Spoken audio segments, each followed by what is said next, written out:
Good morning student. आज मैं आपको संज्ञा और उसकी परिभाषा बताऊंगी। इसके लिए चलिए अब मैं आपको बताना शुरू करती हूँ। संज्ञा क्या है? संज्ञा किसी व्यक्ति, वस्तु, स्थान या भाव के नाम को संज्ञा कहते हैं। जैसे राम, रोहतक, गिलास, हंसना, रोना आदि। अब मैं आपको बताऊंगी कि ये संज्ञा है क्या। संज्ञा एक नाम है, और नाम आपको पता है कोई भी चीज ऐसी नहीं है जिसका कि नाम नहीं है। नाम सबका होता है, चाहे वो कोई पेड़ हो, कोई पर्वत हो, कोई व्यक्ति हो, कोई स्थान हो। और भाव भाव का भी जब समझाऊंगी तब आपको पता चलेगा। भाव भी एक संज्ञा है। तो भाव के बारे में भी अगर हमें पता चलता है तो वो भी एक संज्ञा है।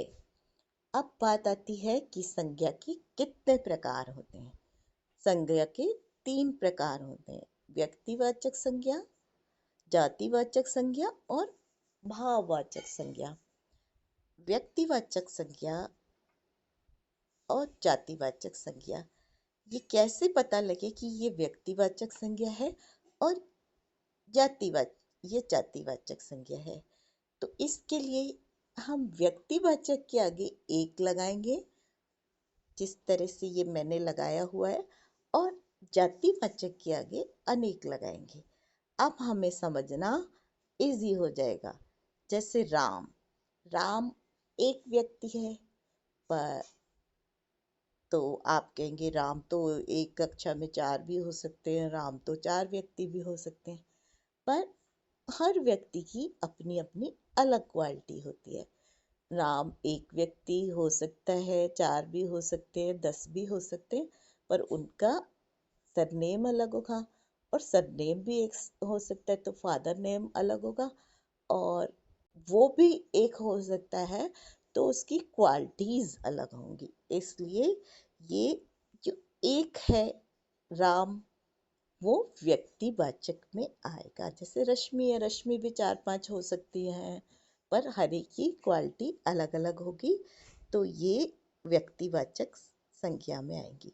अब पर्वत, ये पर्वत तो बहुत सारे होते हैं, तो पर्वत एक जाति हो गई। काफी सारे पर्वत होते हैं, हिमालय हो गया, विंध्याचल हो गया, अरावली हो गया। अगर किसी पर्वत का पर्टिकुलर नाम दिया हो, हिमालय दिया हो, तो वो व्यक्तिवाचक संज्ञा में आएगा, और ओनली पर्वत दिया हो तो वो जातिवाचक संज्ञा में आएगा। अब नदी, नदी नदियां तो बहुत सारी होती हैं, तो इसमें कोई नाम नहीं दिया हुआ तो वो जातिवाचक संज्ञा में आएंगी। और अगर इधर नाम दिया होता गंगा नदी, तो वो व्यक्तिवाचक एक नदी हो जाती ना।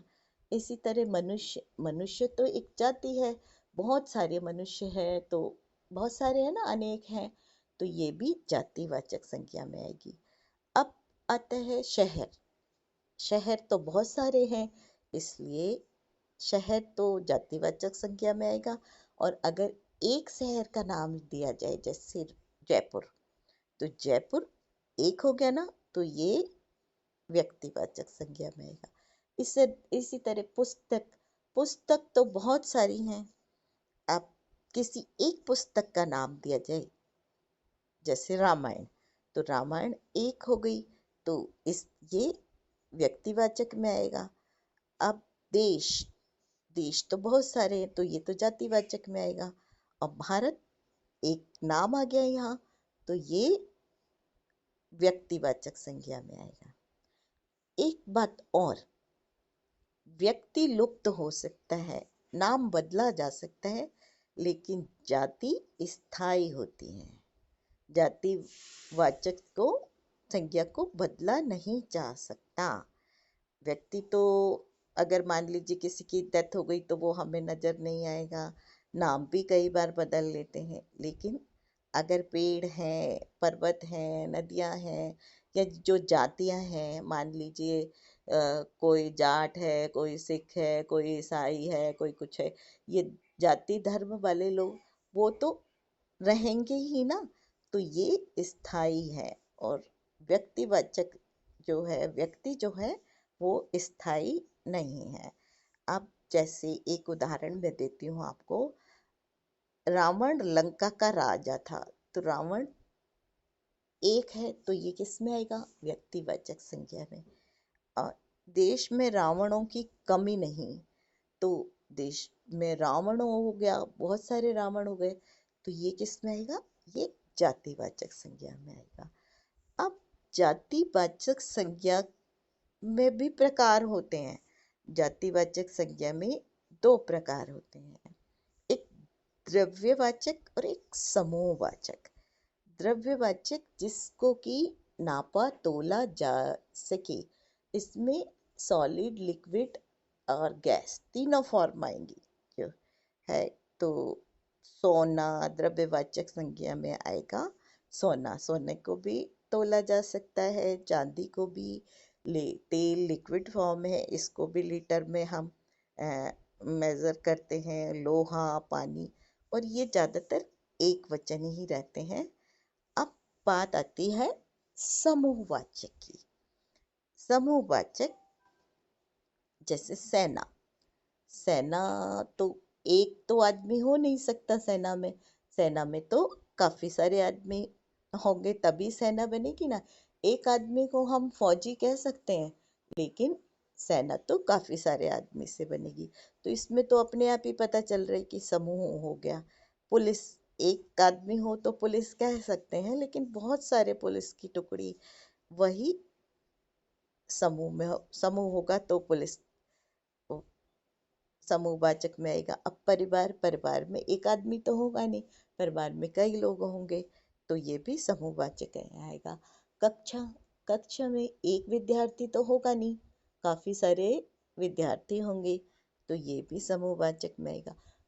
जलूस, जलूस निकल रहा है तो एक आदमी तो निकालेगा नहीं, काफी सारे लोग इकट्ठे होंगे तभी निकल सकता है ना। तो ये भी समूहवाचक संज्ञा में आएगा। इस समिति, जैसे कि हमारी हिंदू शिक्षा समिति है, इसमें एक व्यक्ति तो है नहीं, बहुत सारे व्यक्ति होते हैं, इसलिए ये सारे अ, समूहवाचक संज्ञा में आएंगे। अब आती है भाववाचक संज्ञा की बारी। भाववाचक संज्ञा ये क्या है? भाव है जिनको महसूस किया जाता है, जैसे कि प्यार।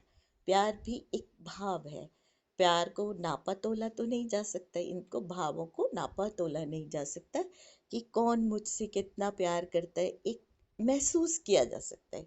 क्रोध, क्रोध भी अगर गुस्सा आया, कम आया, ज्यादा आया, इसको महसूस किया जा सकता है, इसको नापा तोला नहीं जा सकता। ईर्ष्या, जलन, ये भी किससे कितनी है, क्या है, ये भी सारे भाव हैं। अब भाववाचक संज्ञा को जातिवाचक संज्ञा से भाववाचक संज्ञा बनाना। सबसे पहले तो इसमें जब प्रत्यय लग जाता है तो भाववाचक बन जाती है। और दूसरी, जैसे जातिवाचक संज्ञा, आदमी, आदमी, इंसान, ये सब क्या है? जातिवाचक है ना। इंसान भी मनुष्य हो गया, जैसे पशु, ये तो सब जातिवाचक संज्ञा में आएंगे। मित्र, और इनको भाववाचक संज्ञा में बदलना है तो आदमियत, इंसानियत, इंसान की इंसानियत, इंसानियत काम आती है। पशु का पशुता बन जाएगी। मित्र की एक मित्रता बन जाएगी। मित्र तो बहुत हो सकते हैं, पर मित्रता अ, किसकी ज्यादा फेमस है? कृष्ण सुदामा की मित्रता बहुत फेमस है। ऐसे इसके भाववाचक इस तरह से बन जाएंगे। अब ये नहीं है कि संज्ञा की है भाववाचक, सर्वनाम शब्दों के भी भाववाचक संज्ञा बनेगी। जैसे कि सर्वनाम होते हैं जो संज्ञा के बदले में शब्द बोले जाते हैं, यह है वह है, मेरा, तेरा, अपना, पराया, ये सारे सर्वनाम शब्द है। तो इनकी भी भाववाचक संज्ञा बनेगी। अपना से यहाँ प्रत्यय लग गया, अपनात्व, अपनापन, ये पीछे वाले त्व और पन, ये जितने भी लगेंगे, ये प्रत्यय लगे तो ये भाववाचक संज्ञा बन जाएगी सर्वनाम से। जैसे कि अपना का अपनत्व, पराया का परायापन और मम का ममत्व। ठीक है, इस तरह प्रत्यय लग गए और ये भाववाचक संज्ञा बन गई। अब विशेषण। विशेषण क्या होता है? जो किसी चीज की विशेषता बताता है। तो मीठा, मीठा एक विशेषण है, जैसे आम मीठा है।